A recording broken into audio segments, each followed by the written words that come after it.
This is the HQUA TWS 12 Ultraviolet Water Purifier Sterilizer filter for the whole house, in our case, the whole RV. It came very well packed, everything was intact, and it came with 2 extra bulbs, which was a nice bonus. I'll be showing you what parts we did install, as it does come with 2 separate mounting brackets depending on how you need to install it.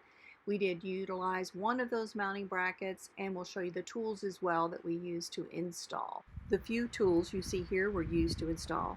The additional item you see there is the additional bracket we did not choose to utilize in this install.